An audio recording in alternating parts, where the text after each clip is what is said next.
my loves, welcome back to another episode of To All the Girls Out There. Today we have a special guest. She has such a special story, just super inspiring. She inspires me every day to get up and go for it. Our guest is literally living proof of the fact that you can change your life at any point in time.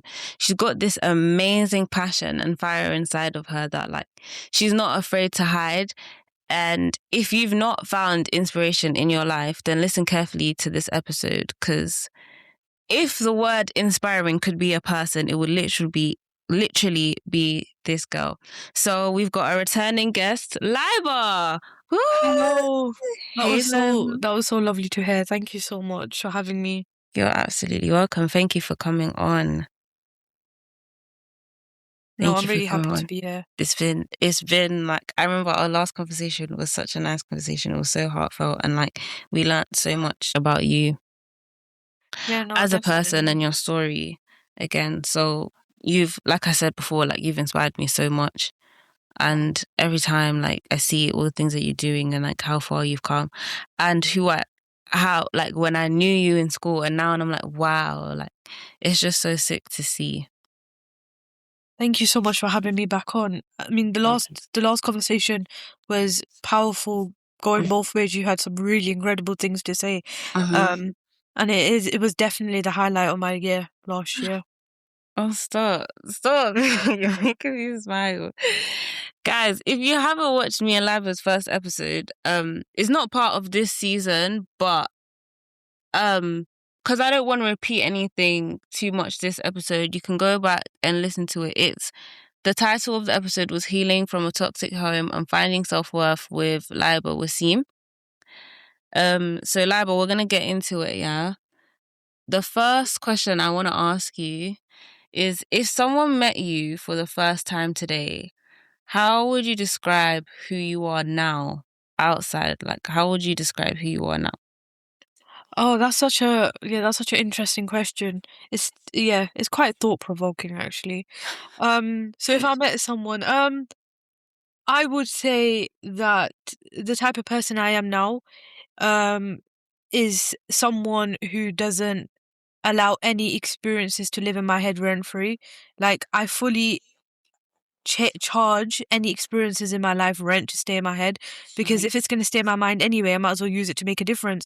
So I would say I am the sort of person that sort of has used every example of my life and dedicated it to making meaningful difference. I'd say that my passion is contagious.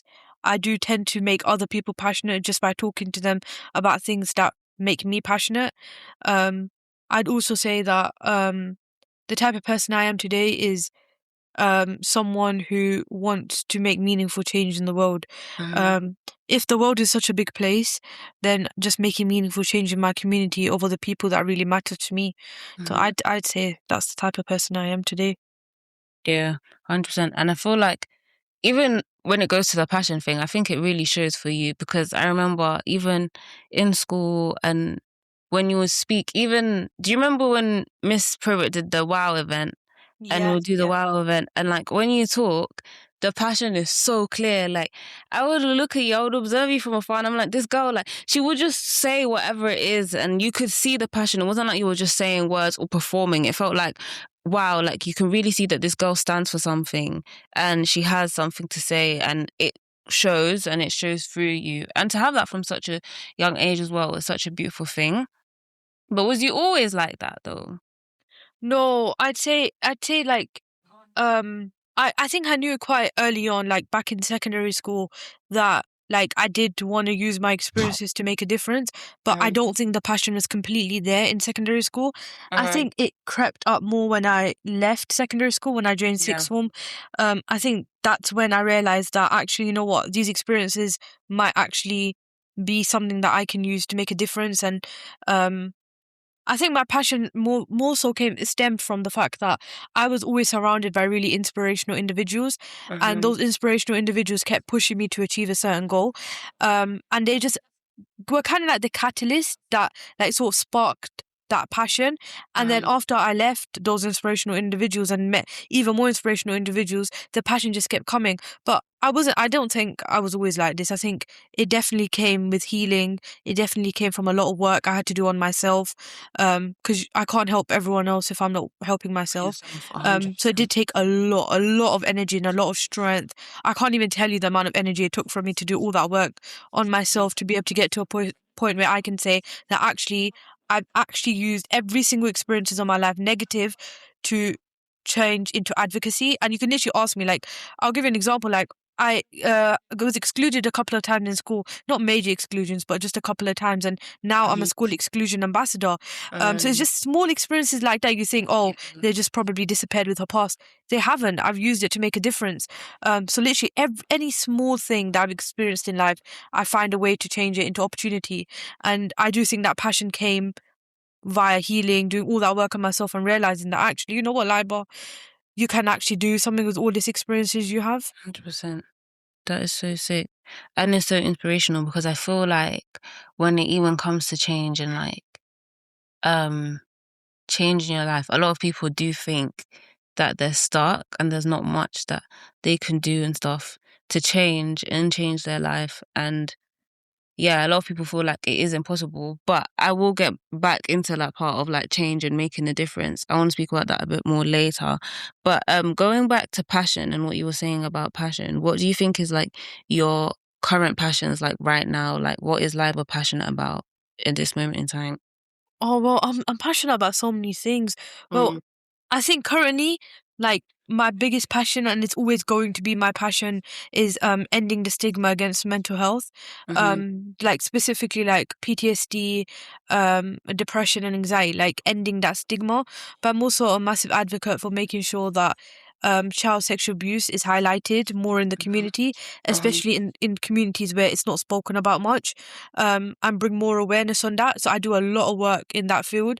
I'm also kind of passionate about kind of helping people see, especially those that are struggling, see that there is light at the end of the tunnel, that even mm-hmm, though things are difficult right now, and trust me when I say I know that thing is, when you're in that moment you think there's no end point, but I want 100%. to give people, I want to be that example where people can read my story and think, oh actually, if Liba can do it, so can we. Because nothing I've done is impossible. Like the work I've done, like honestly anyone with passion can do it. So those are my sort of passions at the moment, but also my biggest passion is helping myself heal, because Yeah, every day is a new healing day. a So hundred those percent. are a bit about my passions. 100%. No, because you know what? It's so, because your story is so inspiring. And I remember even like when I was speaking to you last time, I thought like this is so sick. Because I remember when I first wanted to have you on the podcast, I didn't even know like all the healing and all the work you did on yourself. I just knew how inspired I was by you as an individual. But then to even see the growth, and even from then to now, again, like the growth is just, it's just so inspiring to see. And even me as a person who knows like I want to work on myself and stuff, just to see that someone can come from like the position that you're in and get to a point where it's like, oh, I can do this and I can heal and I can work on myself is so, it's so empowering. And I know that you're inspiring so many other people and you're inspiring me. And hence why like you're here, because it's like I want girls to be able to look at you and be and say like, look, like you said, if she can do it, I can do it. I wanted to speak a bit about even like healing and working on yourself and inner work, because I've been on like this journey of healing, you know, inner work, all of that. And I think that I've started to notice that sometimes what can happen is you feel like everything needs to be fixed. And like I've started to realize that at the end of the day, like healing is a journey, and it's about a journey of growth. And it's not that you're broken, but it's that you're trying to grow. And so you're not fixing anything, but you're growing. Does that make sense? Yeah, I think you touched on a really important point. Healing isn't about fixing yourself, Yeah. because if you ask me, then I've been on this journey since I was like, since like 13, I'd say, probably, like Hmm. this healing thing, right? And there's some parts of me that like I know I'll never be able to fix, and I'm content with that. I'm not here to fix myself. Almost I know that what makes me a person is having all these different sort of multi-layered issues, I guess.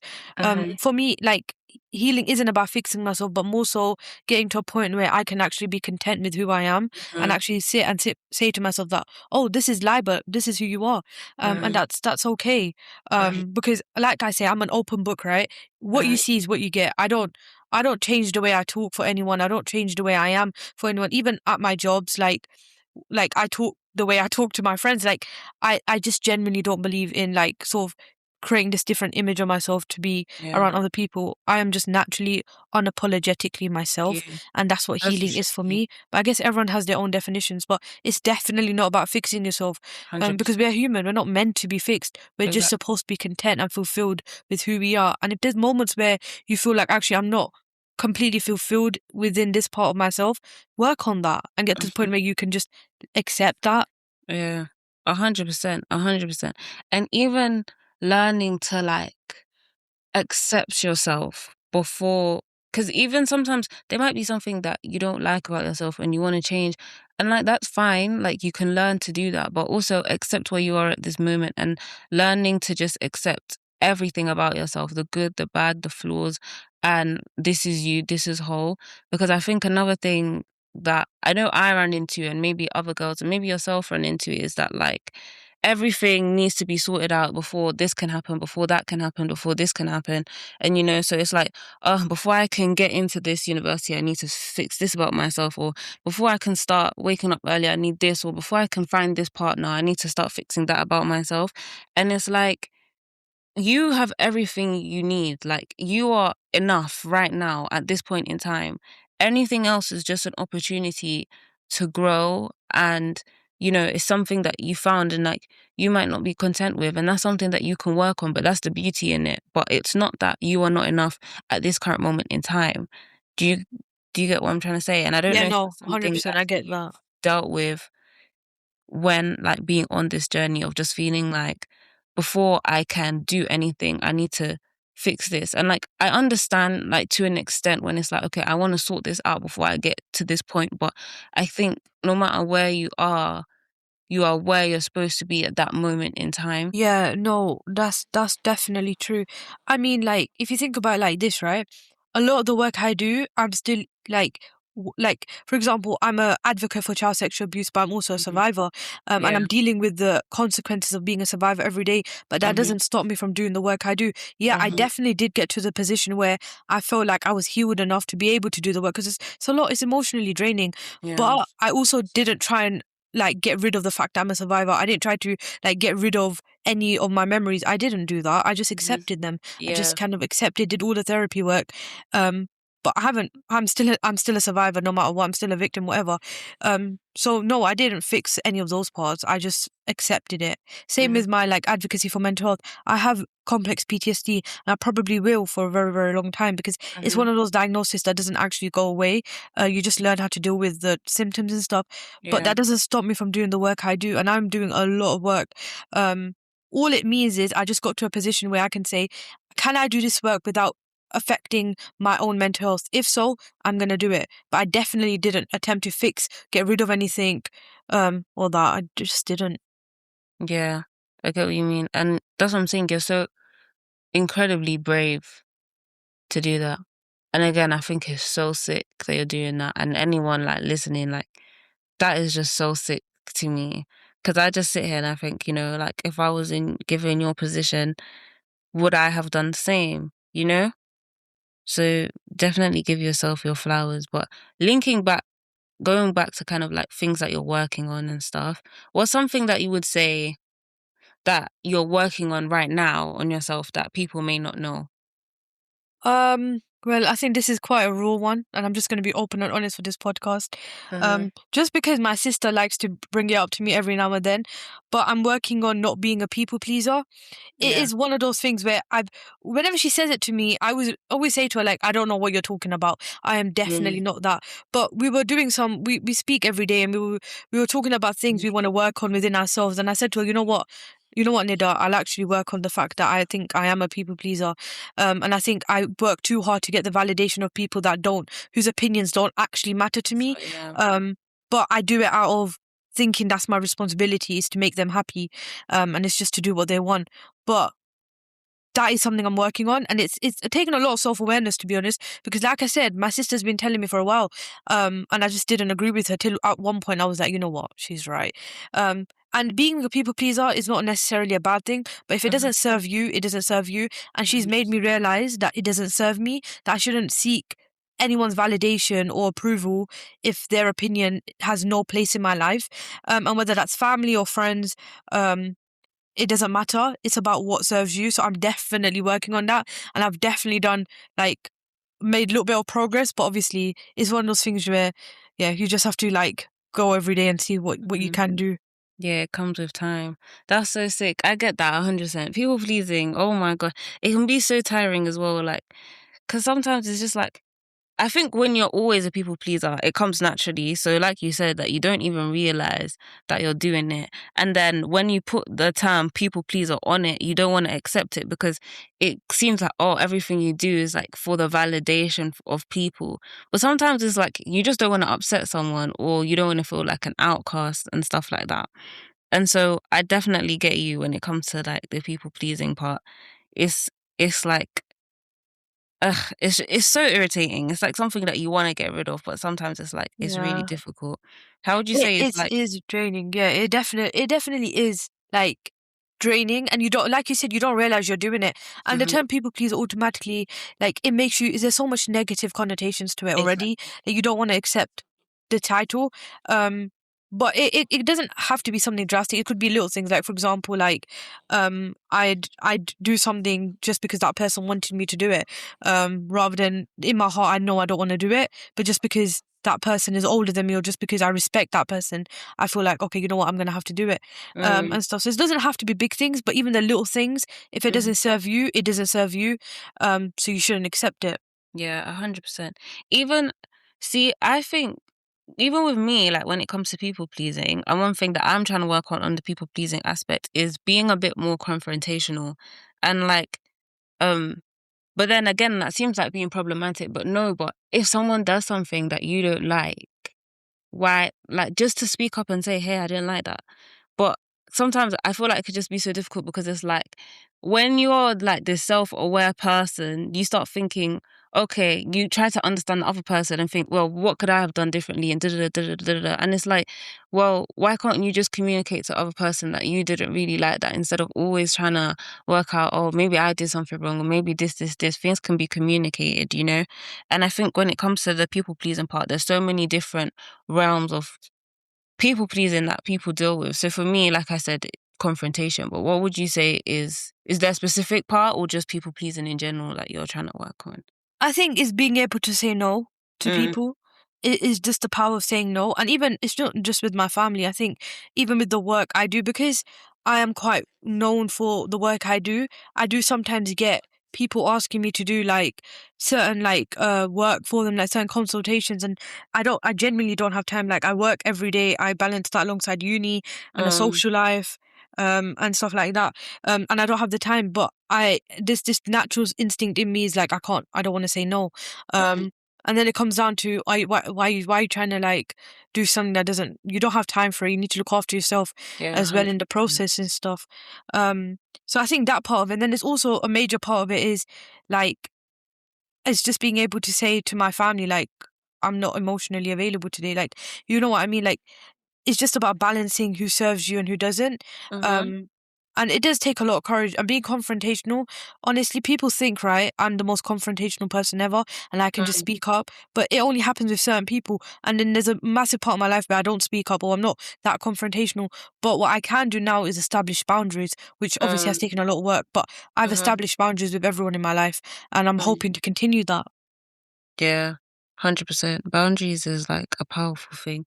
But what do you know where like the people pleasing stemmed from for you? Do you have an idea of where it came from or you're not I sure? I think, like, I do psychology as a degree, right? So if I'm Mm, looking at it from a psychological perspective almost, I think it's come from, like, probably a background of my needs not being met as a child, and then not wanting to push people away, mm, because I'm scared everyone's gonna leave me, that sort of feeling. Obviously, I am doing all the healing on that now, but like I think it just comes from the idea that like in order for people to stay in my life, I need to do what they say. yeah.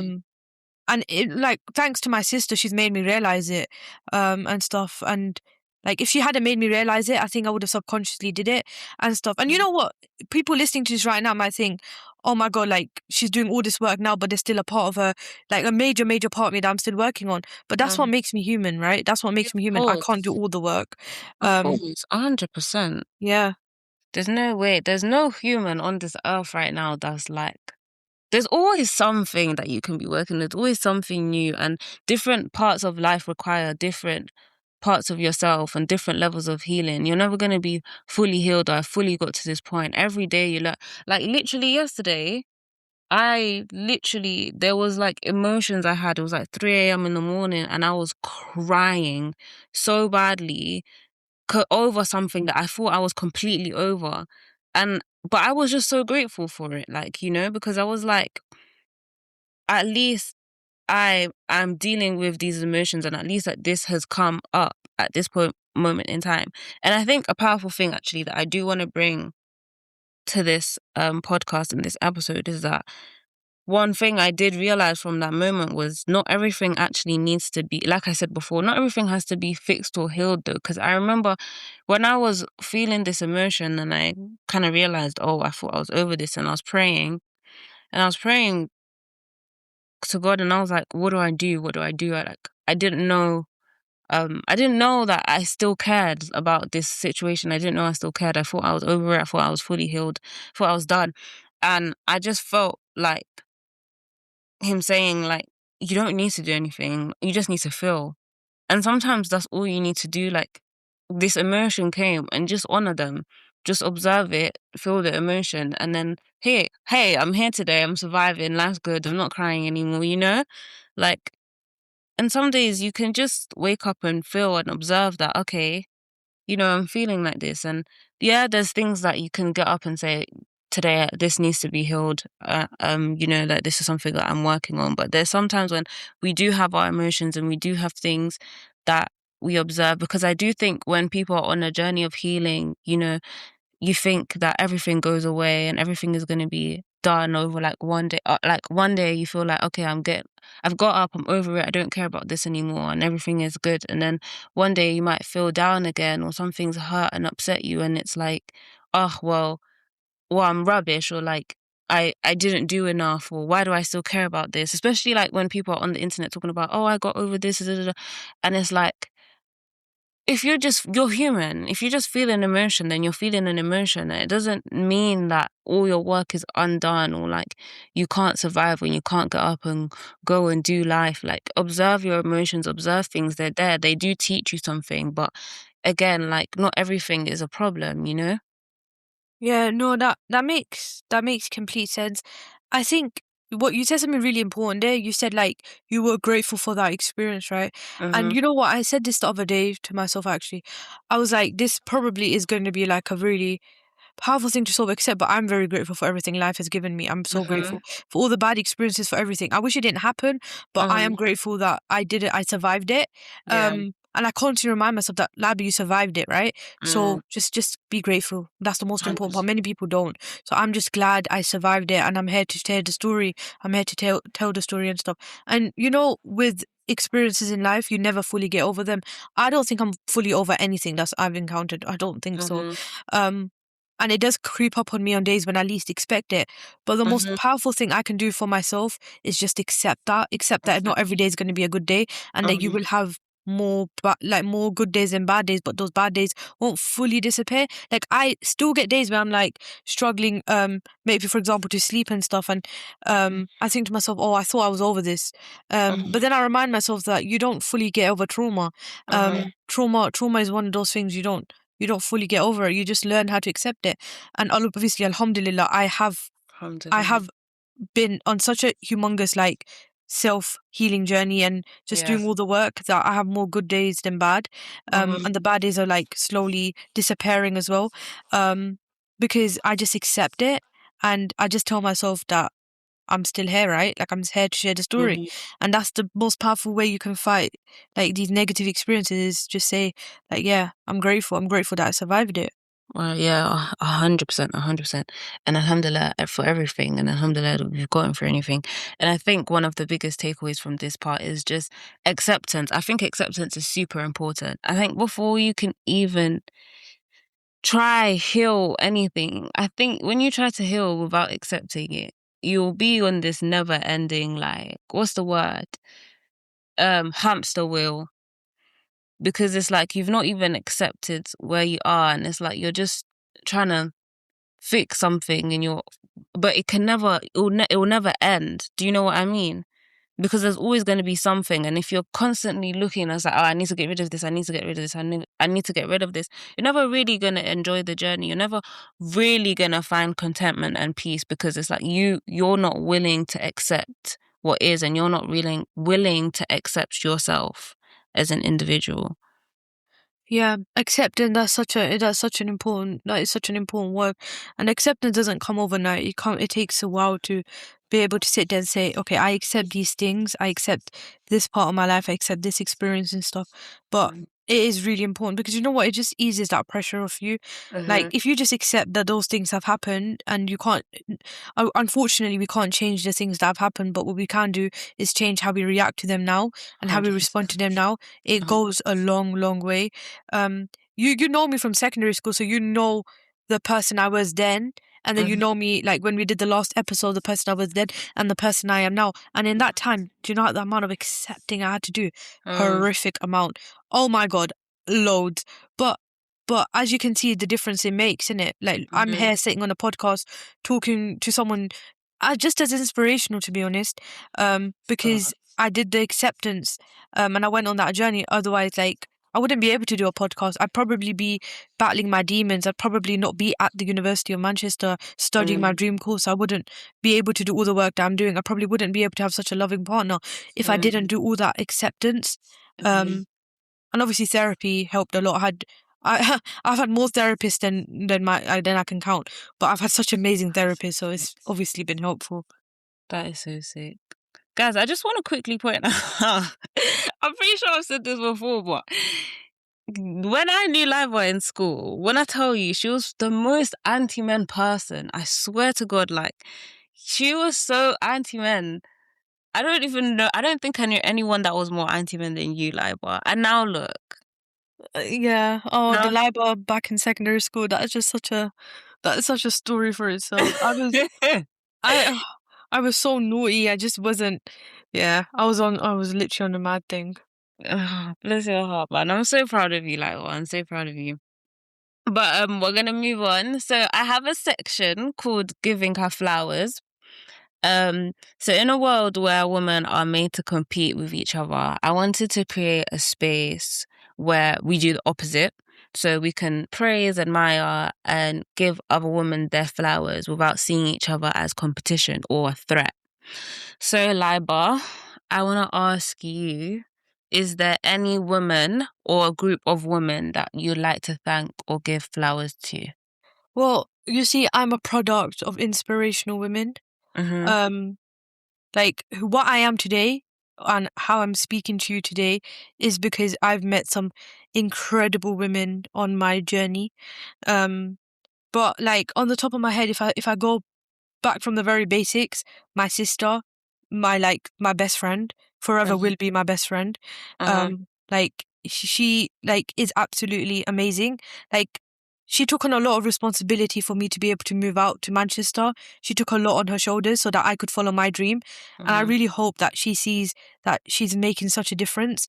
Uh-huh. And she definitely is a unrecognized hero because she doesn't get enough credit for what she's doing and how she's dealing with everything. So she's definitely deserves flowers, all the flowers in the world. And then Shout my out mom, Bella's bestie. yeah. Definitely my mom, she's a very brave woman. Like, yeah, Um, she decided to like take a stand for herself and that meant that I could survive. So my mom definitely. And then Miss Prober, obviously the legend. Her girls club is probably what started my feminist rage and my feminist advocacy and fighting for women. uh-huh. Um, because of her girls' club, and that small action, she doesn't know how much of a difference it's probably made into the person I am today. And then the school counselor, Miss Patel, Mm. the first person that ever shared the most vulnerable parts of me. And she said something really powerful to me, and it's probably the reason why I decided to become a survivor and not a victim. Was she said to me, "Laiba, you're a lot of things, but the one thing you're not is a liar." And I believe you, and that stayed with me because it takes one person to believe in your story, believe in you Mm-hmm. as a person, for you to be able to take a stand and say, actually, you know what, I'm going to continue fighting, Mm-hmm. and stuff. And then I had an amazing Miss Roddy, amazing Miss Corriette, my sixth form teachers, amazing people. But yeah, those are probably the people that like are definitely the reason why like they deserve all the credit in the world and all the praise and every single flower there is. Yes. Love that. Love that. Shout out to all of them.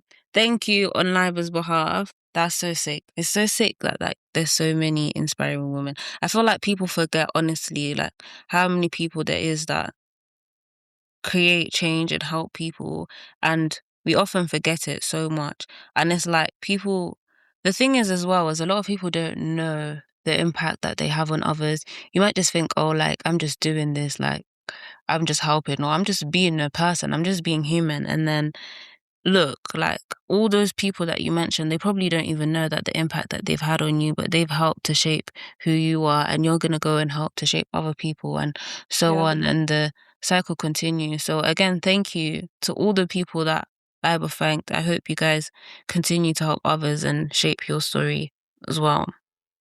Yeah, no, definitely. I feel like there is we don't recognize, and I'm a very like reflective person, and I Hmm. probably like say thank you to these people all the time, like just generally like in life, because like it's so important you take the time to just recognize the people who made such a big difference to your life. Because yeah, I did all the hard work myself, but I couldn't have done that hard work without those people supporting me to do that hard work. Uh-huh. Um, we are humans; we always need support, and those were 100%. my anchors. Those are the inspirational women, and there's probably a lot more, but I would probably be here all day if I said all of Yeah. them. So if I haven't mentioned you, please don't think I haven't. I don't remember. It's just these are the people that came on the top of my head. But Yeah. I couldn't be this person without all these inspirational women, and they deserve more credit. We should be giving women more credit for what they do. 100%, 100%. This is just a tiny part, but you start small, baby steps, baby steps. Also, guys, if you haven't listened to already, I do have an episode with Miss Proba who Liba shouted out. I don't know what the episode name is, but it's the first guest of this season, so it would be season 1, episode 2. That is my episode with Miss Proba. If you do want to go check it out. Um, but coming back now to conversation and talking about change, and obviously, like we've spoken before, you've come from a past and you was a different person, especially like in secondary school. Like I was extremely Every time you mention cheeky. the secondary school library, it just makes me laugh. Because It you know cringes me out though. Now when I it's think about it, I was saying it to Jack the other day. I was like, if you knew the secondary school library, like you'd probably get cringed out. I was such a rebel no, child. she I was could so never behave like that cheeky. now. Never. Oh, is it? But you Never. know, that's the thing though, because I know you as that Liva. It's so funny. I remember seeing you like in the corridor. Do you remember I used to call you Liva Smith? And Yeah, like yeah. you in the corridor and you were like, you was always moody and I'll look at you and I'll smile. And then you start smiling because I was smiling. Because I was like, why are you not smiling? Oh yeah, I remember. Gosh. Yeah, I was. Yeah, just I could never be that person now. I'm always smiling now. Like I'm Yeah. never not smiling. I'm never not laughing. Like yeah, I have my moody days, and I like lock myself from the world. But they're definitely not as bad as those moody days. Because the problem was back then I used to take it out on everyone else, Mm. um, and stuff. But the secondary school life honestly cringes me out. You can't say that. Secondary school Liva brought you to the Liva you are today. Yeah. But anyway, what I want sorry, it's so funny. But what I wanted to ask you was when people say change your life, what do you feel like that means? What does that mean to you? What the phrase "change your life"? Mm, That's such a when I mean. Like it's such a big word, isn't it? Like such a mm, big sentence, change your life. Because yeah, firstly, like which part of my life do you want me to change, and how do you define life? Like which part, and stuff. yeah. But when if someone was to say that to me, um, firstly, I'd ask them like, who gave you the authority to say that to me? Um, but then secondly, I'd say, but which part of my life would you want me to change? Because Mm, life is not just one big word in it. It's just yeah. there's so much parts to life. Like, are you talking about the life I have with my family, the life I have at university, the life I have with myself, the life I have with my job? Like, which part of my life?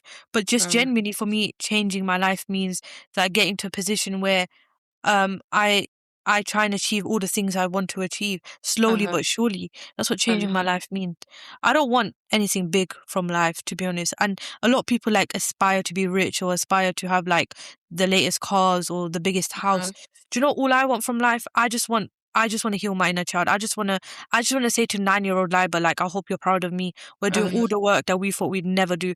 I just want to heal my inner child. I just want to like stand and say, "Oh my God, I didn't let it define me. I didn't let my life turn out the way people wanted it to turn out." And if I got a mhm. nice house on the along the way, I wouldn't complain. But really, that's all I want Sorry. from life. You had to sprinkle in the nice house. No, don't worry. I'll keep it in my doors, Liba. We'll get a beautiful house, inshallah. Yeah. Yeah, hopefully. No, but still, that's such a beautiful life goal and aspiration. Honestly, like, yeah, you're better than me. I think I have too many like goals. But um I was gonna say, would you feel like was the most because would you feel like was the most difficult part of like changing in terms of your journey so far? What was the most uncomfortable for you personally? I think the most uncomfortable feeling was accepting that I have to let people go. I have to let some people in my life go. Hmm. Um, the people I love the most probably like I probably have to let them go because then they're not serving me in a positive way. And I think also it was just like it's you know what is such a bittersweet feeling is every time I do something good or like do a piece of work or like even have a birthday, right? Yeah. The bittersweet feeling of thinking, oh my God, I'm actually making it. Mm-hmm. And that was a really uncomfortable feeling at first because I was like, wait, am I actually coming out of all of this? Because like we keep referring, like the secondary school LIBOR, even the sixth form LIBOR, um, like am I actually coming out of that phase? Am I actually getting older and wiser and knowing my purpose? And it's a Mm-hmm. bittersweet feeling, and stuff. But I'd say the most uncomfortable thing was probably accepting that some people in your life will have to leave. You might have to say goodbye to because they're not serving your purpose and Yeah. they're just not positive people to be around. Mm-hmm. Um, and that was a really difficult feeling and decision, but I don't regret it Mm-hmm. at all.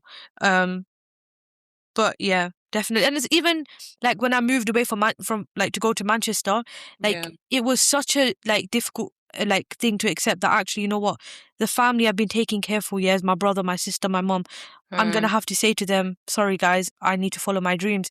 And it Mm-hmm. was such a difficult decision to make, but I needed to do that to change my life. When I tell you, Fatima, if I stayed in London and continued doing all what I do now in London, I don't think I'd be this person. I think moving Yeah. away from home just genuinely opened up my eyes to a whole other reality. Mm-hmm. Um, and I knew from when I ended sixth form and when I got my amazing A-level results that, lie, but if you want to see change, you're gonna have to leave. You're gonna have to say goodbye to Yeah. the people No. you love, and you're gonna hope and pray that they know that you're not being selfish, but it's just so that you can change their life for the better, but also change your life for the better. Because I've said that to people whenever I tell them updates about my life that genuinely me moving out of home made me realize that trauma doesn't actually define me because I'm definitely not the person I am when I go back to London, and I'm definitely not the person I was when I was living in London. Um, but it was really hard saying bye to my siblings and saying Yeah. bye to my sister Imagine. and my mum, but they understood it, and now they're encouraging me not to come back home and stay in Manchester and continue my dreams. Like I said, like to my sister the other day, I was like, "So I'm thinking about moving back to London in September. How is that okay?" She's like, "No, I don't think you should, love. Like I think you should stay in Manchester Mm-hmm. and continue on your path." Um, and then that's when I realized that the decision I made back in 2023 was worth it. And Yeah. that feeling was bittersweet, I tell you that much. How did you know what though? How did you navigate it? Like, because it must have been flipping difficult at the time. Like, because you're leaving from everything you know, like everyone you know. So it's not like you're just moving city, like you're moving away and you're leaving your family and friends. It was definitely a journey. Like when I made the, because I wanted to go study at a uni in London, and it wasn't a Russell Group uni or anything. And like I Mm, remember like someone saying to me like, why are you like aiming to go like you're capable to go to a Russell Group uni? Not that Russell Group uni means everything, but you're mm, capable to do that. Like why are mm-hmm, you like aiming so low? mm-hmm, But I'll tell you this much, like when I realized that actually, you know what, I needed to move out is during my therapy sessions with my therapist. Like she made me realize it, the importance of it.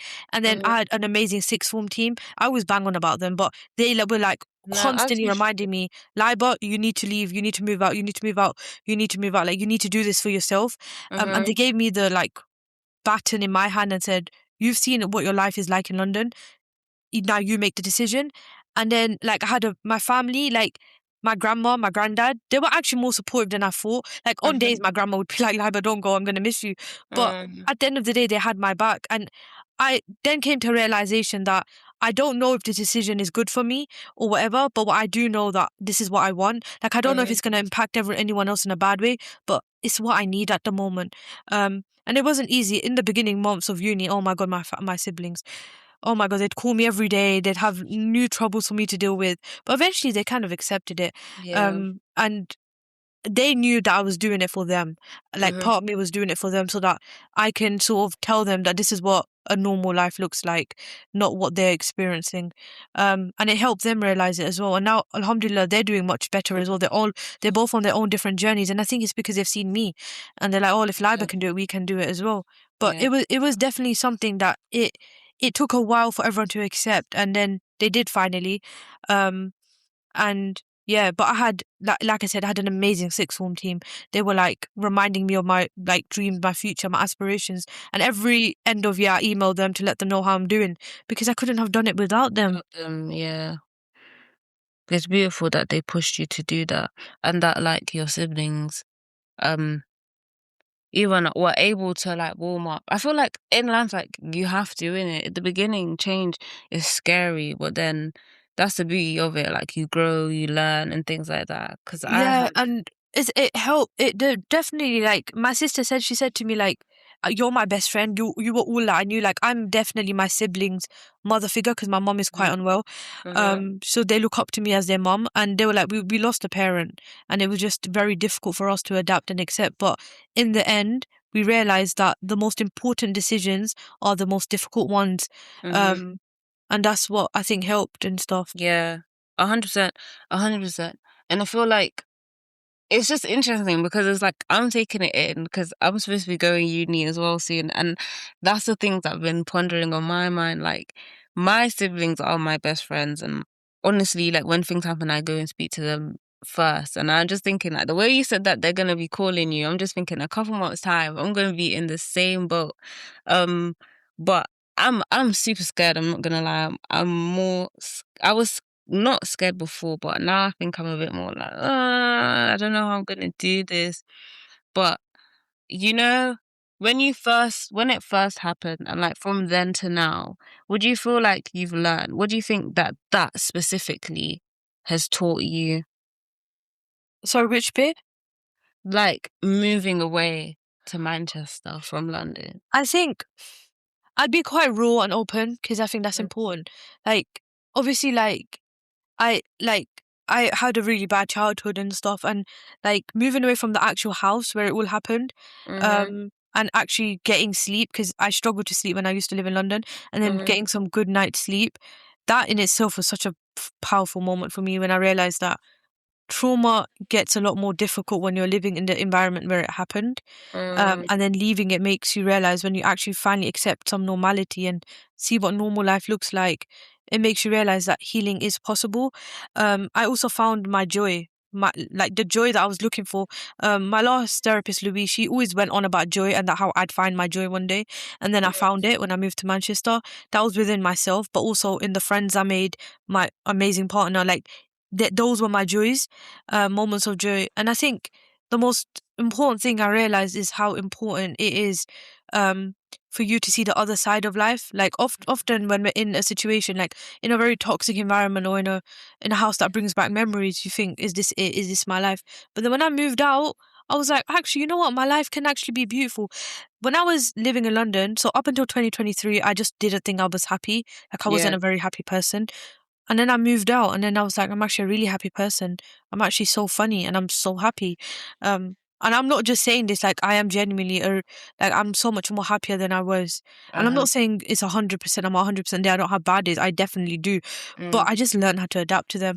Um, and I think there's a powerful feeling realizing that you took control back, Oh because yeah. often everyone else tells you what to do. But I took control back when I said, I'm going to move out to Manchester, whether you like it or not.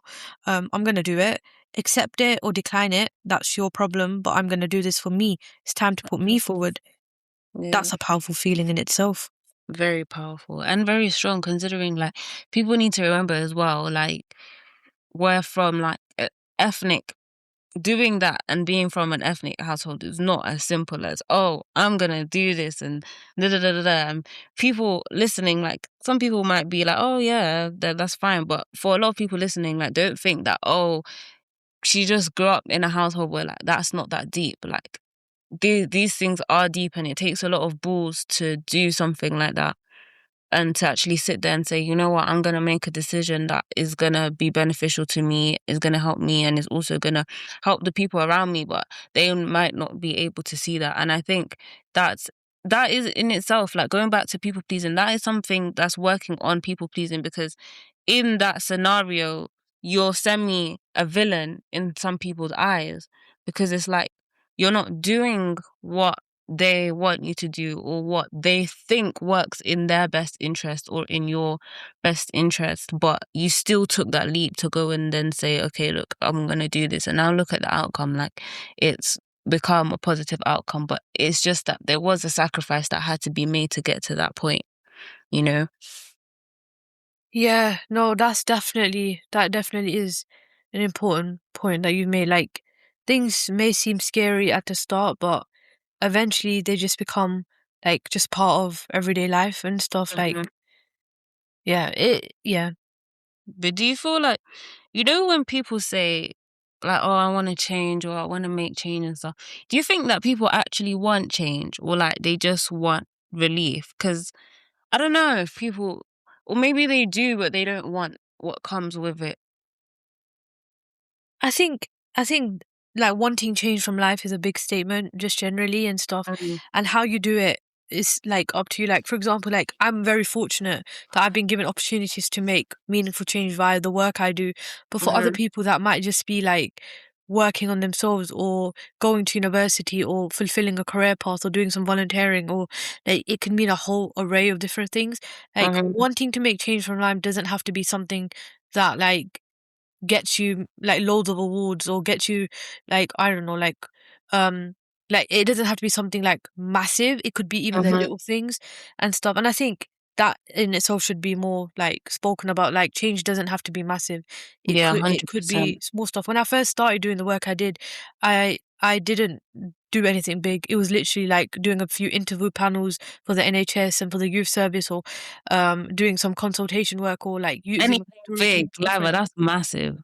But like it didn't start off massive. Like it literally started off by me attending like a youth club. That's how it Mhm. started.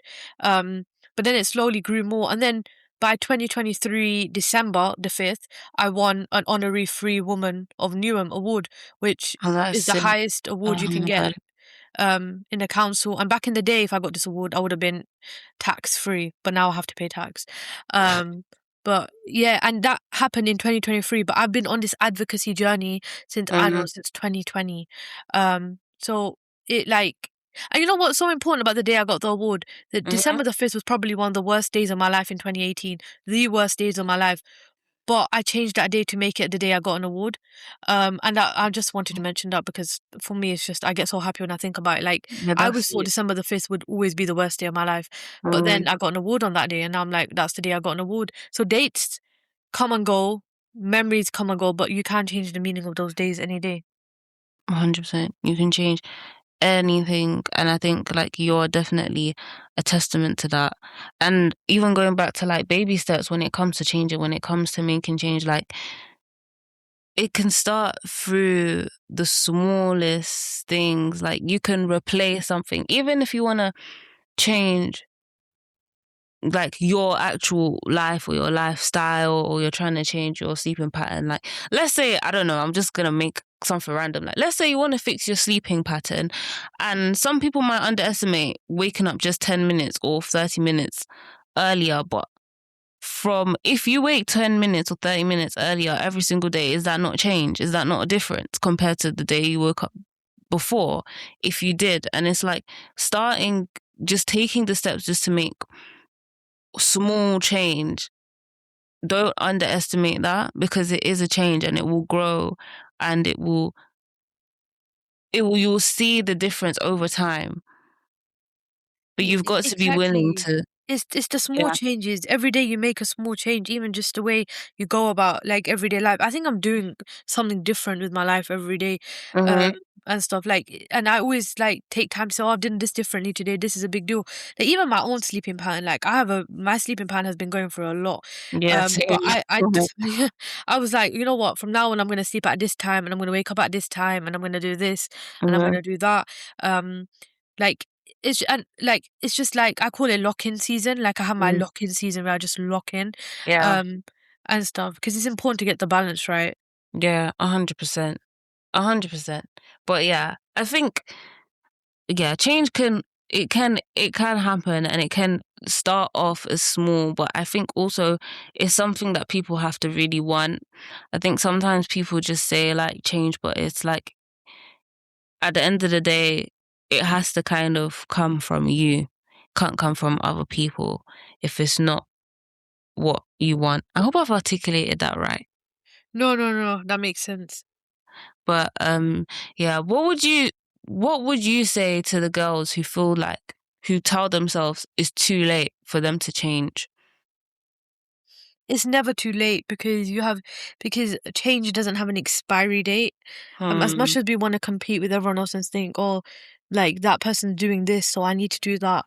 It doesn't have an expiry date. You can start whenever, and it doesn't have to be something major, massive. It's just small things. And if you deem it as change, why do you need the approval of everyone else to deem it as change? If you Yeah. think in yourself, oh, I've made this change today, or I've done this today, and that's a change, that's all that matters. And Hmm. that can happen at any point in your life. And I always give that sort of advice to anyone I help and I support, is change. Like you can start making different decisions today. Today is the day you can say, I will make a different decision. I will do this differently. Um, for myself or for the people I want to support. Everyone has their own motivations, and for me, Hmm. my motivation is others. I love helping other people, Hmm. and maybe that comes from a position where people have helped me, and I want to give back to the community, or maybe that comes from a position where like I just kind of enjoy making sure that other people can see the beauty of life because Hmm. when you're really when you're going through things in life, you don't always see it, and I definitely didn't, Yeah. as you can see from my secondary school self, didn't definitely see the joys of life. But now I do, and I want other people to see the same thing. 100%. Um, and then like then you have your other motivations, like your personal fulfillment. Like it's also about like making sure that you don't let these experiences live in your head rent free. And I say that really like I say that every time I speak to someone because I literally get paid to talk about my story now. Hmm. Because I don't want this experience So to live in my head sweet. rent free. I charge it rent. If Yeah. you're gonna stay in my head, you're gonna get paid. You're gonna charge. You're gonna pay me rent. Literally. Um, Yes, Laiba. I told but them. yeah, no. So definitely, that's what I'd say. 100%. And I also, you know what else I want to add as well? Even to like, if you feel like it's too late to change, according to whose timeline? According to what timeline? Like, what timeline are you following? Because, like, who's telling you that it's too late? For me, for as long as you're still breathing, how is it too late? Like, change can happen literally within like the next minute, like within a day. You can change anything. Your life can turn around. You've seen it with so many people. So why have you set some timeline, and where has this timeline come from? Yeah, exactly. The only timeline that matters is your own timeline, like no one else's. Like I don't work in line with anyone's timeline, not even my therapist. I work only on my timeline when I want to do things, when Yeah, I want to make that change, I'll do it.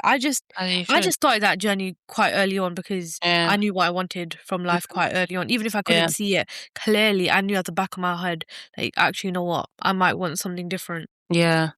100%, 100%. Because when people looking online or look at other things, even me, like I have to tell myself, like, by now I should have this, or then I have this, and then I have that. But it's like, why are you limiting yourself to that time? Like, where did it actually come from? Who told you that it has to be done then? Why can't it happen now? Why can't it happen tomorrow? Why can't it happen 2 years time? Why can't it happen in two Exactly. minutes? Why does it have to happen in that time? It's the You same know? with like education and going to uni. Like people think you have to go to uni straight out of sixth form, but Yeah, who said that? Because like you can go to uni at any point. It's the same with like, for example, I want to do a doctorate one day, but I also know in inshallah. Yeah. between, like I want to get married, I want to go traveling, I want to Mm, like buy a house, I want to do all this stuff. So mm, I was like to my family the other day, I was like, I'm gonna be a doctor probably later on in life, mm, but I'll be 40 and a doctor, which is all that matters. mm. Um, because I'll be 40 anyway, so I might as well be a doctor and be 40. Yeah. Um, and stuff because I realize like there's you have your whole life ahead of you. Mhm, Achieve those dreams of yours. Like everything else can come whenever you want it to come. Like there is no expiry date. And stuff like same with like doing a master's or whatever. Like mhm. you think you have to do things straight away from each other, but you know you can take a bit of a break. Yeah. You really can. Even like now with my gap year, like I'm on my second gap year and people get onto me and it's like, oh, oh, like, what are you gonna do? Da, da, da, da, da. And then they're like, you're gonna be put behind. People are always like, you're gonna be put behind, you're gonna be put behind. But I'm thinking, behind who? Behind what? I'm so confused. Like every time people say that to me, I'm like, but behind what? What am I behind? Like, how am I falling behind? But yeah, and even sometimes I can fall into the trap and I'm like, oh, by the time I graduate, I'm gonna be 23. But literally, people have to put me in check and they're like, so what? And I'm like, it's so You're true. gonna be So what? 23 anyway. So what? Exactly. Like, so what? And the thing is you can plan, but life doesn't always go according to plan anyway. Oh, trust me. I mean, like, if you're religious, God's the greatest planner. If you're Yeah, not exactly. religious, then you know that life is very unpredictable. Like, I didn't expect to go to uni and like meet someone, or I didn't go to uni and expect, for example, to learn how to drive, or like, I didn't go to uni Mm, and expect to do the work that I'm doing. I didn't plan anything in my life. It just came along, and I've stopped setting goals. All I know is like one day I want to go traveling. That's the only goal I have. mm, And apart from that, I don't have a goal. If it comes my way, it comes my way. And yeah. obviously you set the tiny goals, like at this age I want to be married, or at this age I want to do that. But Mhm. you set yourself tiny goals. Yeah. Oh, see, one thing about me is I love setting myself goals, but I don't set myself timers, like time restraints on my goals. So I do say, oh, I want to achieve this, I want to achieve that, I want to achieve that, but I don't have anything that's like at this age I need to do this, at this age I need to do that. Obviously, you have like your rough. I have a rough outline, but I don't have nothing as strict. At this point, I'm like, you know what? I release control. God, you can handle it all because I'm just gonna lose my mind. You know when you like set something and it's like, oh, it needs to go this way, it needs to go that way. I think it doesn't work in our favor. Yeah, exactly. I mean, setting goals is good, but putting Mm, a time frame on it, it's not always helpful. mm, Um, I certainly learned that the hard way, but like I'm still here doing all the things that I wanted to do. I just didn't set yeah, a time to it. yeah, 100%. Like you just have to kind of release. Like even with me, one thing, a big thing for me was like driving. I was driving for so long. Um And like, oh, I still don't have my driver's license. And I remember just being crying after every single test and just being like, oh my gosh, oh my gosh. But like, you don't know what it is behind the reason that I didn't pass. And like sometimes you do have to really release and know that like there's wisdom in that and now's not the time. It doesn't mean no, but now is not the time. And who am I to fight and say, hey, I should get my license now? If I've done what I can, if I've took the lessons, if I've drove, if I've done the test and I still haven't passed, then I can't fight with that because I've done what I can, you know? Yeah, no, exactly. And I think driving test is one of those things where it's all about fate and luck at the end of the day. I treat it Yeah. all as a mock test anyway. Yeah. You don't not learn anything from taking a test. You Yeah, learn more and 100%. you get better each time. Tests are so tests are definitely they're more helpful than lessons to me, to be honest. But yeah, um, but yeah, that's just basically the main thing of like just release. Things are gonna come at the time when it's supposed to come and happen when it's supposed to happen. But definitely we need to start letting go of this timeline, especially as girls, as women, because you can hear people say, oh, you know, you can't at this when you reach a certain age, this can't happen and that can't happen. And yes, whilst I do understand it's true, like there's only a level of control that you have over your life. So you don't try and control things that you can't control. Exactly, because it gets more draining Mm-hmm. after a while and stuff. Definitely, and it gets 100% tiring. So we're gonna move on to my cute little section in the podcast called "If I Were You." I don't know if you know the section, but so what happens is the previous guest will have left the situation for the current guest, which is yourself, and you're gonna respond with your advice, starting with "If I were you," and then at the end of the situation, you'll leave. I'm sorry. At the end of your response, you'll leave a situation for the next guest. Do you Right, okay. understand? Yeah, yeah. Okay, cool. So your situation given to you by our last guest was a colleague at work that maybe speaks to you in a certain way that you don't like. So there's a colleague at work that speaks to you in a manner that you don't really like. How would you address that? And then, so what advice would you have for our previous guest? Starting with "If I were you," as though you're speaking to them directly. Right. If I were you, I'd have an open and clear dialogue if that's safe for you to do. Mm, I'd tell them, I'd say I don't like the way you're speaking to me in a respectful manner. I think you can call people out no matter your age. uh-huh, Like if you're a young person, adult, whatever, you can call people out as long as you do it in a respectful way. uh-huh. Someone said that to me. It feels like deja vu, but I remember someone saying to me before, like, you don't. It doesn't matter what age you are. You can call people out if it's uh-huh, done in a respectful way. And you tell them how they're making you feel.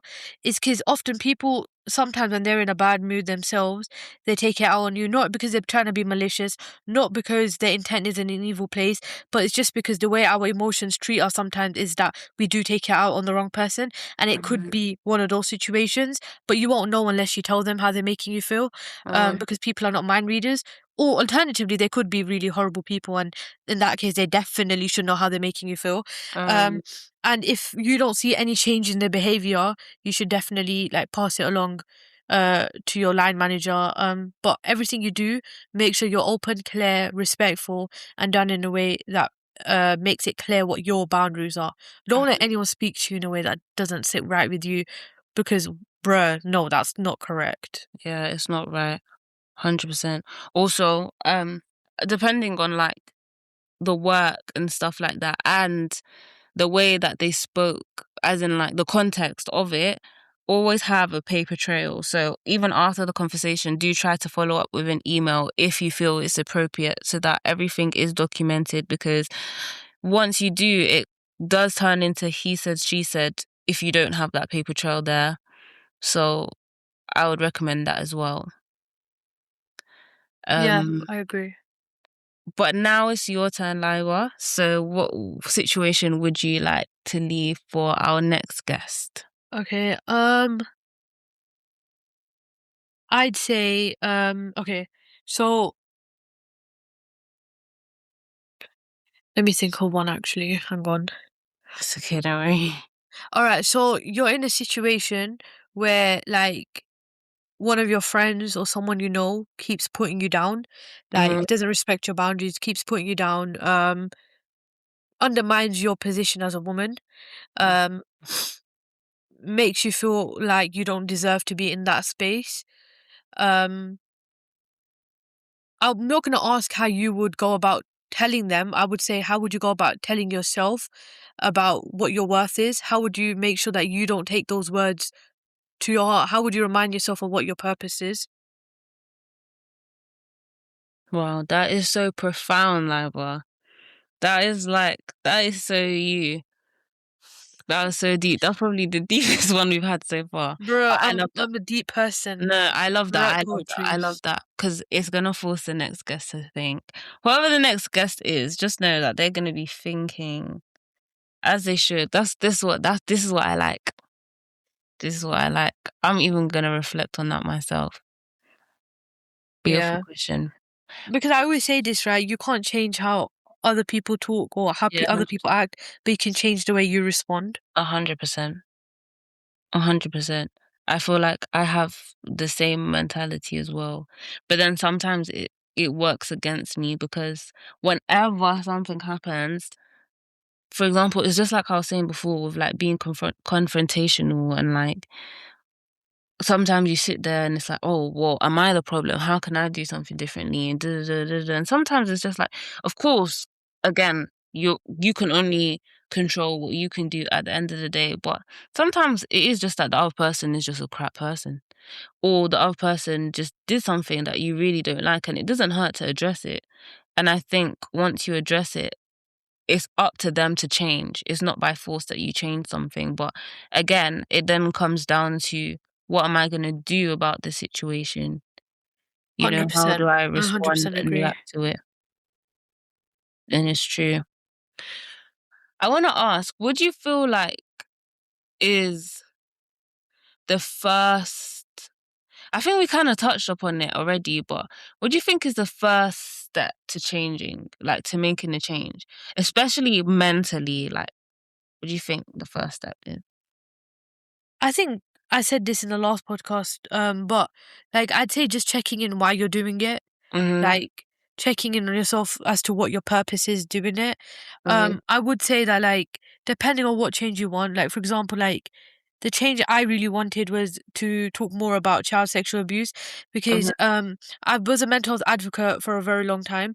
And I was on a radio show with Charlie J, shout out to her, Mhm. with Mhm. Flex FM, and I talked about child sexual abuse and as a survivor, and I shared my story, and that was the first real time that I actually even talked about it openly and publicly. Yeah. And after that I didn't talk about it again. Like I was quite intimidated by the fact that I did it the first time. Mhm. And that was in like 2021, 2022, around then. Mhm. Um and I knew that I wanted to continue to do the work, but what I also knew that I couldn't do the work. I couldn't start looking into doing. Sorry, give me a second. It's okay, don't worry. Um, I couldn't do any of that work until like I like focused on my healing, which meant that I needed to continue therapy for a bit. I needed to sort of look after my own trauma, and stuff. And then when I finally felt like I was in a position to do it, I started working with a charity. I became a lived experience advisor for a couple of organizations, and now I'm doing all that important work. But the first thing I had to do was like check in on myself. Are you ready for it? Yeah. So you feel like the first step you would tell the girls is to check in on like your why, finding your purpose and your why you would want to do it. Yeah, Why you because like knowing why you want to do it is often a motivation in itself. mhm. I had to do that quite a bit. Before most of all the work that I do, I had to ask myself, why am I doing this? And anything new I take on, because like I said, I work every day. I have two jobs, and it spreads out every single day, Monday to Sunday. Mhm. I don't have that much room on my agenda to do anything new. So whenever I get offered something new, I have to let go of something else. Sometimes, and it's about checking what fits your purpose and what doesn't. Um, and that's always a really difficult decision to make because everything I do I'm passionate about. But in order for me to take that passion elsewhere, unfortunately, because of how busy I get, I have to sometimes say goodbye to other people. To other things and people. 100%. It just goes down to like the sacrifice and things that need to be made to take that step to know your why. But do you feel like there's times when that motivation kind of dies down and it's like you feel like all obviously deep down in your core, you know that that's still what you want to do, but all the motivation, everything there is like is gone. Did you ever have those moments? Um, no, like, like, not since moving to Manchester. I've not had my motivation die. To be Mm, fair, my motivation just gets like built up by other things that I think needs looking into. But like when I was in London, my motivation would die quite a lot, like quite mhm. quickly because I'd have things come up in my life. But since being in Manchester, I've not had that motivation die. Um, Obviously I do get tired, um, and I do have to check in on myself, like, are you doing okay with all this work? But the motivation, it's my purpose. It's why I'm still here. Yeah. I think that's beautiful. I think it's beautiful that you found that and like you found like your purpose. And I think it's something that keeps a lot of people going when people are a little bit lost and you're in those moments of like, I don't know, I feel like I'm lost, I feel like I'm confused. I think the best thing that you can pursue is pursue yourself. And when you find your passion, it's like, it's a beautiful thing because I think it's one of the things that gives you a reason to get up every day. And it's just like, I'm going to actually do this because I found something in me that's bigger than myself to pursue, you know? And I think that's what you found. And it's like the reason why you kind of feel like, oh, well, it's not really ever gone because this thing is, it's more than just about like me. Like, it's kind of the reason I feel like it's the reason I'm here, if that makes sense.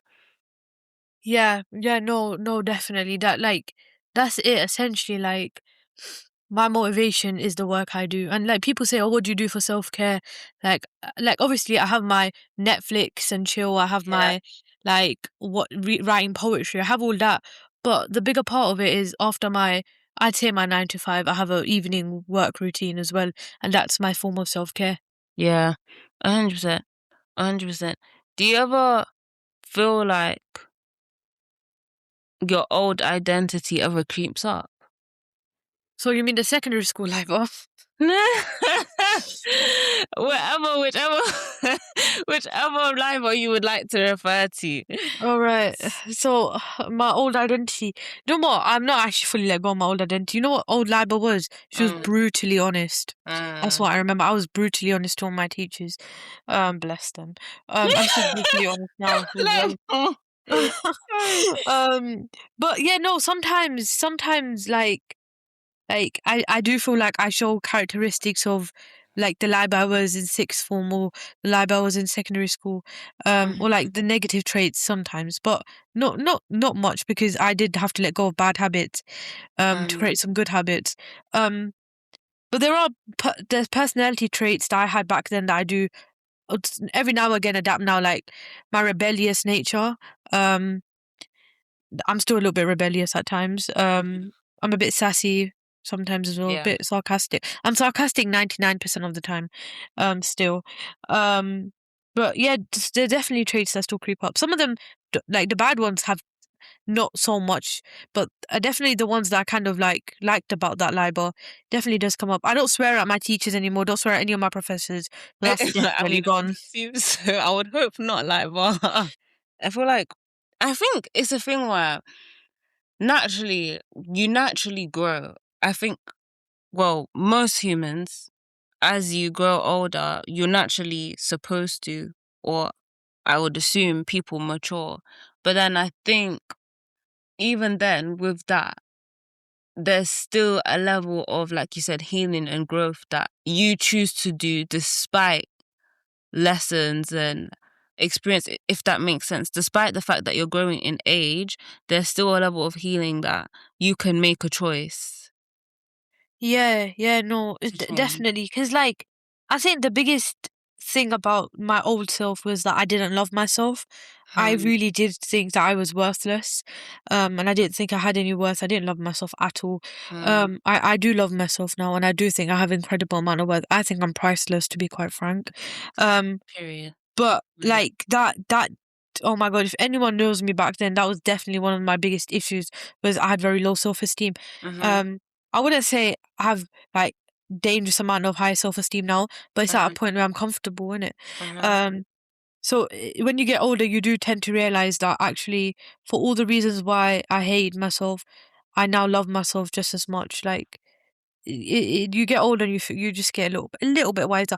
I am only 21, so I'm not that old, but definitely have got a mature head ahead of me. Yeah, 100%, 100%. And it's such a beautiful thing because I think that's the thing, and that's like one of my biggest things is when I look at girls and I can see that this girl doesn't love herself, and I wish I could just take every girl that looks at herself as though she's not enough and just to say like you are more than enough, like you are amazing, like you are a gem.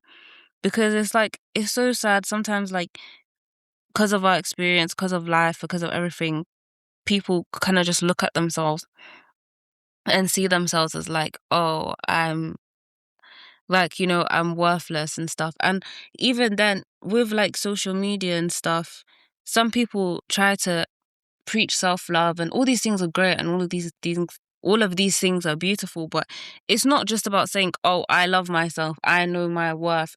I think it goes back to acceptance, back to knowing you, and back to just believing that you're enough and pursuing yourself and understanding that like you are enough, like you are more than enough. You don't need to be someone else, you don't need to do something, you just need to love yourself and understand that you are the it girl. And I think you should, if anyone out there is going to sit here and love you, you need to love you first, you know? And I think for me, even when people say like put yourself first, when I say put yourself first, when I say love you first, it's not even like love you first as in like love you before you love other people, but it's love you before other people love you. Because to me, it's like there's people who look at you in the world. There's someone who's gonna come and see and like, wow, this girl was amazing, or wow, this girl was beautiful, or wow, this girl like she just has a certain energy that just makes me like, ugh. And it's crazy to me that I literally say this all the time. It's crazy to me how other people can come here and say that about you, but you can't even say that about yourself. And not even to be like arrogant or cocky and say, oh, like, oh, I'm amazing, but just know that, to know it, not to actually have to go out there and preach it, but to know it and embody it and actually know that, hey, like, I am blessed, like, I am enough, like, these are the things about me that make me me. And I think that's cool, you know? And I You just think know, if there's anyone in the world that's gonna believe that about you, it needs to be you first. 100 preach, girl. That is so true. Like, yeah, exactly. You have to put yourself first. And also, right, and this is a little bit cringe coming from me, to be honest, but like, I realized that, like loving myself means that I can love like my partner like 100% because Mhm. it means that like I can fully like I can give my 100% to him and stuff, Mhm. and like I knew I had to accept myself first and I had to appreciate my own self value, because who's going to appreciate my value if I don't appreciate my own value Exactly. and stuff. Like there was a time when I couldn't even pay myself a compliment, and now I Yeah. just pay myself compliments all the time. Like it's Slayer. just good to big yourself up, because who else is going to big you up? And also, I can't be out there preaching self love if I don't do it myself. 100%. So before I started preaching self love, I had to do all that work myself. Took incredible amounts of therapy, and it took two therapists to get me to do it. But never the end, like I reached there. Now I'm out Yeah. here like No. preaching it to everyone else. 100%. Because you're at the spot. It's super duper important. Even like down to the small things like your self talk. Like before, I used to say silly things like I might say, "Oh, I'm so dumb." I could never say that to myself now. To me, I'm like, that's crazy. Like, how can I call myself dumb? Like, but before, like, that was in my vocabulary a lot. I even remember having one of my sixth form teachers, super amazing. I remember one time I can't, it was like maths and I did something wrong. And I was like, oh, I'm so stupid or I'm so dumb. And he literally wrote on a whiteboard and he was like, don't call yourself dumb. You're so amazing. You're literally one of my favorite students to teach. And he literally showed it to me on the whiteboard. And I remember looking at it and I'm thinking, wow, like that is so sick. And because I didn't even remember calling myself dumb. That was the funniest thing about it. Like I probably said it because I knew I got something wrong, and I was like, "Oh, I'm so silly!" Like, oh, I just made a mistake. And just seeing that within itself, I think it changed everything for me because I was like, "Crap, how am I calling myself dumb?" Like, and this teacher's here telling me I'm amazing. So why am I calling myself dumb then? Why is someone else looking at me like I'm amazing and I'm looking at myself like I'm dumb? Like, do you know Yeah, what I mean? Like, sometimes we end up criticizing ourselves without even realizing it. We do it yeah. all the time, and it takes another person to like make you realize, well, no, you're not actually dumb. The amount of times I've said that about myself, and then my friend or like Jack has to say to me, Laiba, you're at the University of Manchester.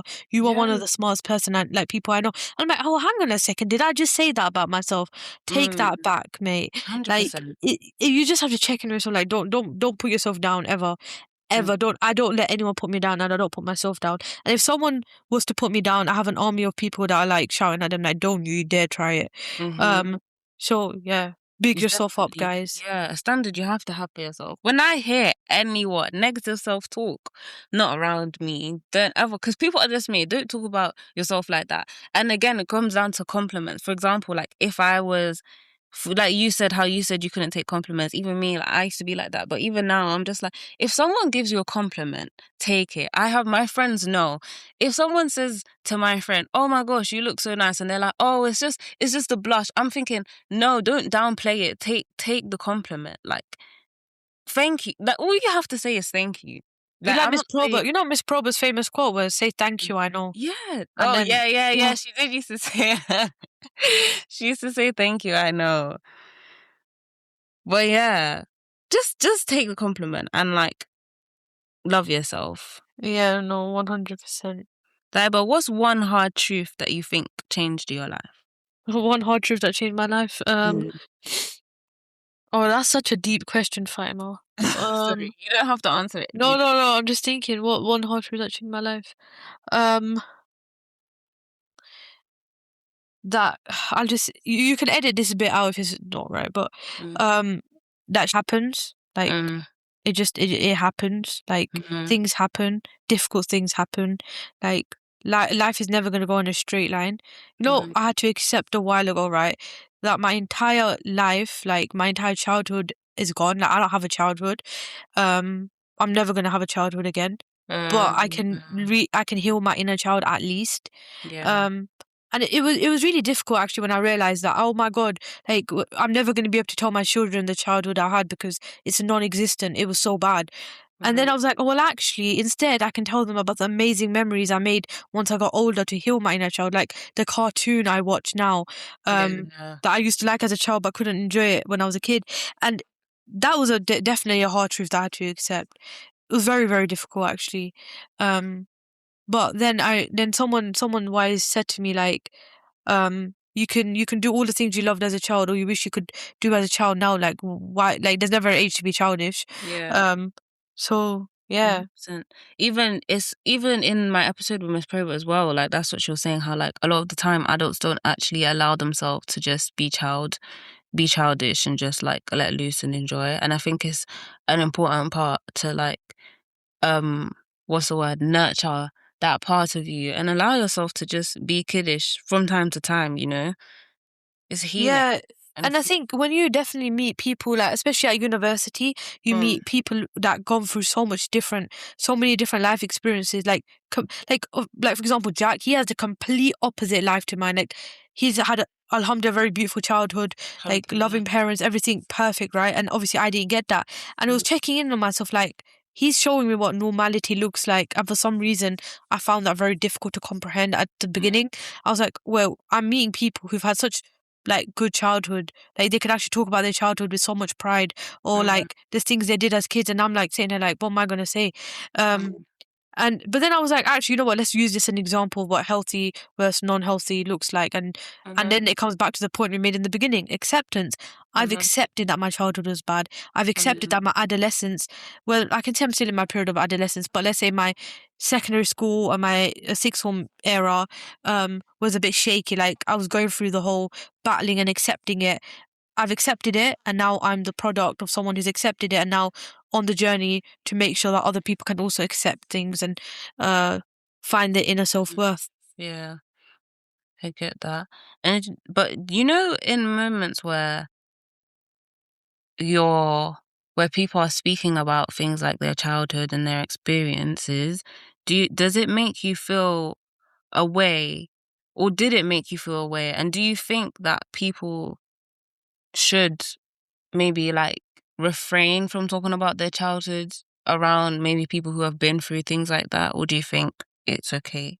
I think that you don't know what anyone's gone through in their life, like especially when you meet people for the first time. And at Mhm. uni, you probably will, like when you're making friends, is people just talk about their life, what they've been up to in their life, just casually. And Mhm. obviously, we don't know what's going on for other people and things. But Mhm. I think, I don't think we should stop talking about like people should stop talking about their childhoods in the fear that someone else might come from a different background to them. I think what they should be self-aware. As long Mhm. as they know when they meet someone new that actually this person might come from a different background to me, might have a different upbringing to me, and sort of having that level of self-awareness, that cultural awareness, Mhm. just socio-economic awareness, right? It can go a Mhm. long way, and stuff. And like in the beginning, it was difficult. Like in the beginning, it was difficult, like to listen to these conversations and not like kind of like grieve my childhood and think why did my childhood have to be like this then? Yeah. But then in the like when I started deeping it more, I was just like, well, hang on a second, they've got that right, but I'm also like on this tremendous path of like healing and like doing all the advocacy work that I do, um, and things. So actually, you know what? I have that to speak about. Like these, Mhm. like it's not the end of the world and stuff. And I just accepted it, to be honest. I don't Yeah. think people should stop talking about it, but just having that level of self awareness. Like I definitely have it now when I'm speaking to someone. Like I always have it in my head that they might not have the same life as me, so I'll always be a little bit more careful with how I like talk about my life because Yeah. yeah, I don't know what they've been through. They could get triggered and stuff. So Yeah. just about having that level of self-awareness. Yeah. 100%. And like you said, I think it comes down to acceptance because I think there's so many things that can trigger. I think you can always trigger people with anything you say, and you never really know what's gonna trigger people. Um, but I think it's also like when you do know things and when things are communicated, again, like how you then choose to respond to that. Because you can't, what's the word? I feel like you can't control everyone and how they feel and how they respond to certain things. Like it's beyond your control, but you can adapt once you know how it makes them feel, or like in that presence and how to act, you know? Yeah, no, definitely. And like, yeah, I agree. It's just about like being self-aware. And Mm-hmm. like people have said this to me at uni that meeting me and hearing like about some of the work I do, because I'm quite vocal about my Mm-hmm. life experiences. I don't shy away from talking about them, Mm-hmm. obviously in a trauma informed way, but people have said that it's made them realize adversity, it's made them realize that people have different lives, and it's Mm-hmm. made them more aware of trauma Mm-hmm. and things. So you might end up doing some good anyway. Like people might end up telling you that they've learned a lot from you. And I've definitely had a lot of people say that to me Mm-hmm. at uni as well. Like we've learned more about what childhood trauma is and how it can shape you. Yeah. 100%. 100%. Even me myself, I feel like it's a big thing. And learning and the people around you. That's why I feel like the people around you are super important in anyone's growth, in anyone's journey. And it's like you even mentioned, like a lot of the time during your journey, there was people and things that you had to let go of. And but then also there's so many amazing people that you meet along the way. But how important do you feel like the people around you are in your journey of growth? 100%. They are the most important. It's Mhm. the most important part of your life. Like I'm very, very fortunate that like I have an incredible circle of friends, an incredible circle of people, and even like my family, like they are quite supportive of like things that I do, and like they do have their flaws, but that's for them to work on. But they at the end of the day, they do support me in the Mhm. things I do. They don't ever make me feel like I'm not doing something right, and they always uplift me. Like my siblings, my biggest motivation, like they always big me up, Mm. and stuff. Like I love they are my best friends, truly are my best friends and stuff. So your that. circle is important because these are the people that sort of shape your everyday life and stuff. And I've had to let go of people that weren't bringing any purpose to it. Like I Mhm. did. I had to let go of certain people in my life, like to say, you know what, actually, you know what, you don't benefit it. And that's not selfish. It's actually quite self-aware. Um, but yeah, your circle is important. It shapes who you become at the end of the day. Um, yeah. Super important. And I think it's hard to let go sometimes. I think especially when it comes to like long friendships, and it's just difficult. Sometimes you don't want to part ways, but sometimes it's like some things just have to be done for your own sake, but also for the other person's sake too, because like it allows for growth. And some people unfortunately aren't actually helping you grow. And I actually had this one analogy for, because there was a friend of mine, I guess, who I felt like the people around them wasn't necessarily best. And the analogy that I used was like, you gotta look at yourself as a balloon. Like, let's say you're a helium balloon or a hot air balloon, and you're going up. And what you have a friend, and maybe this friend is not even like the worst person, or like they're not like a bad person, but they're not uplifting you either. So what this friend is actually they're holding on to you as a balloon. So what you think is that they're going up with you, and they are, but they're actually slowing you down because they're weighing you down, because they're holding on to the end of your balloon, which is weighing you down. So it's slowing you from actually going up. And what you want is other balloons with you. You don't want someone that's actually holding onto your balloon as you're rising. You want someone that's joining you as a balloon, because then when you have more balloons, you're going to go up faster. And I That's feel a like, beautiful analogy. yeah, and I feel like sometimes you're holding on, or this friend is holding on, and you're holding on to this friend, but all you're actually doing is like, yeah, you're dragging them up with you, but they're not helping you in any way. You guys are not moving up faster, and they're actually slowing you down. And so you think you guys are being good for each other, but maybe you just need to let go. And maybe somewhere down the line, they will become a helium balloon that can help you moving forward. Yes, and that's how you should evaluate who you keep in your life and who you don't. Mm-hmm. And just making sure that you have good people, and people who are going to help you, and people who uplift you and make you feel good about yourself as well. I think that's really important, because sometimes you have people who actually don't. And you have people who drain you, and you spend time with them, and after you don't really actually feel as good about yourself, you know? And what was like the biggest thing that you've learned from friendships? I guess that they either make you or they break you Mm-hmm.